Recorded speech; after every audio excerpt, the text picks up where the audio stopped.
Good morning po, good afternoon, good evening. Welcome sa channel ko po. Ako si Tito Nice Vlogs. Ano bang petsa ngayon?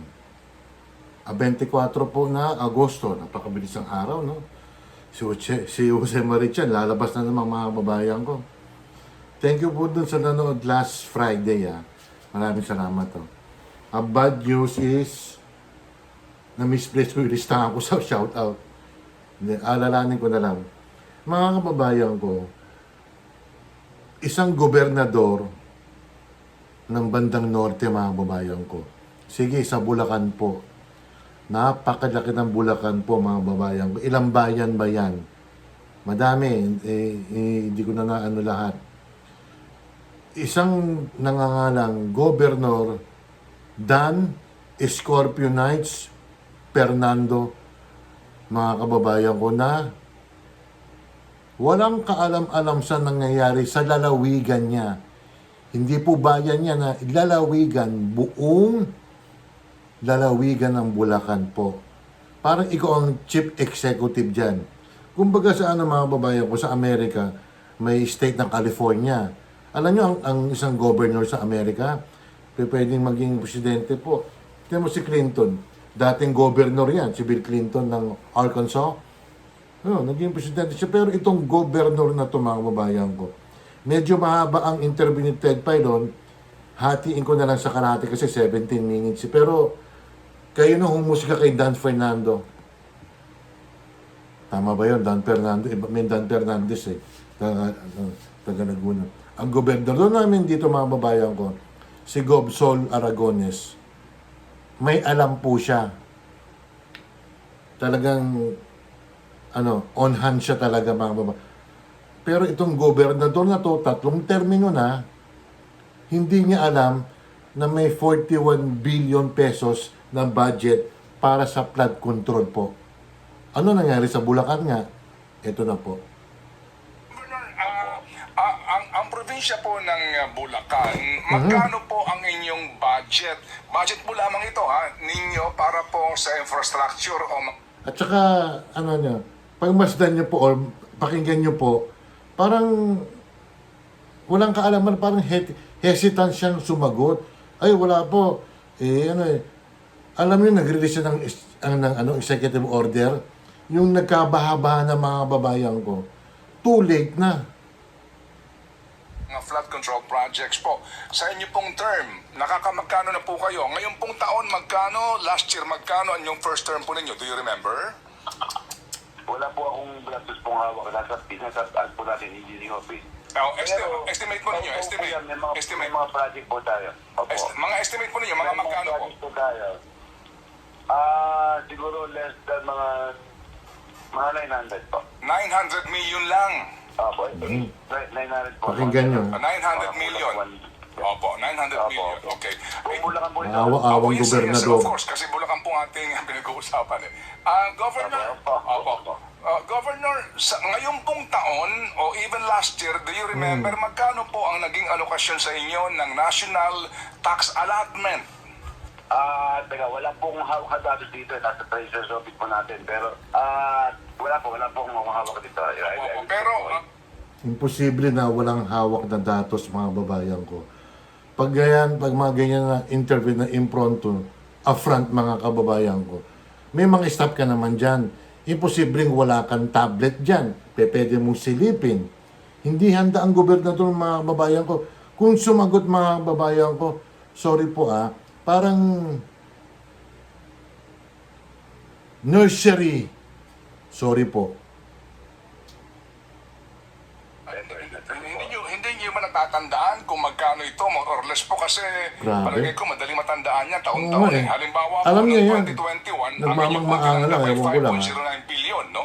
Sabi ng DBM. Taon-taon po, magkano tinatanggap niyong budget from NDA? Ang total budget po namin ngayon, Mhm. ngayon po ay mga 930. 5? 9 to 10 days. 9 to 10 billion. Yan hong budget na yan. Saan yan? Yan ho bang 9 to 10 billion, ito yung NTA lang, meaning binibigay po ng national government bilang bahagi ng tax Ay, po? hindi po, lahat na po ito. Lahat-lahat na. Lahat na po. Okay, sige. So sa budget po, The whole budget ng probinsya is lahat po yan. thank you. Mga Salamat. Sa budget po na 9 billion, ilan po doon yung nasa flood control po ninyo Wala po. ngayon? Ilang Wala siya bahagi talaga. po, magkano? Ano ba? Hello? Opo. Nabanggit po ninyo yung 900 million na budget sa inyong flood control. Anong taon po yun, Mayor, Governor? Opo, last year po, I think that last year and this year. Ano po? Last year and this year. Opo. So this year po, meron pa rin po kayong budget sa flood control. Wala po. kami flood control. Wala. Hindi po kami nagpa-flood control. Wala. Wala po kami flood control. Okay, ganito po. Governor, Sa mga kalsada lang po kami. Ah, At pag kalsada. ginagawa po namin, yung po kami mga Kalsada lang, tama. Mga Drainage. drainage po. Drainage Yan. din po. Opo, pag gumagawa po kami ng kalsada. Sige po. So, Governor, Wala rin kalsada. alam niyo ho ba na magmula po, nung bang 2022, Governor na kayo? Opo. Well, Ang tuluyan ng Ay, ano ba yan? Yan ang masama eh. Kaya mga babayan ko, yan ang deserve nyo o deserve natin. Binoto nyo yan mga kababayan ko eh. Grabe. opo. Okay. Magmula po ng 2022, 2023, 2024, 2025, ang kabuuan na pong pondo na nailaan sa Bulacan para po lamang sa flood management program ay Flood 41 control. billion 358 million. Alam niyo ho ba ito? Ano po yan, national? Ito po GAA. yung budget po na nanggagaling sa General Appropriations Act. Ibig sabihin, Walang alam mo ba pambansang yan? budget, Governor. Opo. Oh, ito mo sagot niya, opo. Alam niyo po yun? I will take the datos po. Wala po kasi akong datos na hawak-hawak. Hindi. Pero sa totoo lang, Hindi yan tanda. we have so many projects to do. Magpo 4 years ka na dyan. Last term mo na nga eh. Po namin, yung mga kalsada, nakikita po namin, yung nakita namin talagang lumulubog na, nag-request ng mga kapitan, taas na kalsada, Opo. yata sila po ang kalsada, mga buildings po ng mga multipurpose, yan po yung mga Yes, sir. project namin. Opo. Naunawaan po namin yan po. Sinasabi niyo kanina pa. Opo. Sige po. Opo, tapos Go. yung mga mali... Opo. Gov, ganito para ho tayo malinaw. Gov. Okay. Kayo ho bilang gobernador, inyo ho bang sinisilip o pinag-aaralan Hindi po. Wala akong alam mo yan. Appropriations Act, pambansang budget, para alam niyo kung magkano ang nailalaan ng national government para po sa mga proyekto sa Bulacan, particular po yung inyong problema sa baha, dito ho mga flood control projects. Well, totoo lang po, yung mga project ng mga ng TPWs, hindi naman po kasi namin nakikipag-coordinate sa amin eh. Kaya nga po nakaraan, hindi nga po ba nagkaroon ng problema. Kaya nga, Sandali lang po Hindi ron nakikipag-coordinate ang DPWH. Imposible yan. Siyempre, magpapaalam yan. O, paano yung mga hukay-hukay dyan? Yung mga nagdiggings sila mga babayan ko. Yung naglalagay ng mga riprap, naglalagay ng dike. Imposible, hindi mo malalaman yan, Governor Fernando. Ano bang gusto mong palabasin? Na inosente ka dyan? Ginagawa mo mga tanga yung mga taga Bulacan. Sorry po may kamag-anak ako sa Bulacan. 41 billion, hindi mo alam na imposible. Yung mga mayor ka, alam ikaw hindi mo alam, gobernador ka. O kaya binanatan ka ni sino ba yun? Si Carlo Ople, si Ted Pailon, binanatan ka rin kasi wala kang kaalam-alam, gobernador ka. Ikaw ang ama ng lalawigan.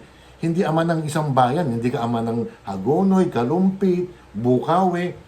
Yun ang matindi mga kababayan ko, yung Kalumpit, Bukawi, Hagonoy, may kawayan pa.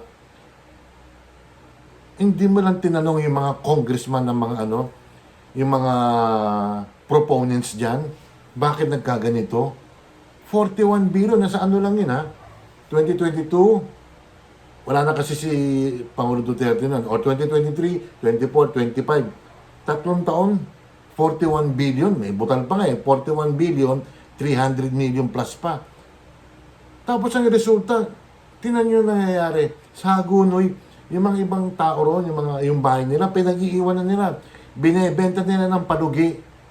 Dahil walang katapusan ng baha pag sobrang lakas ng ulan. Okay, may high tide dyan.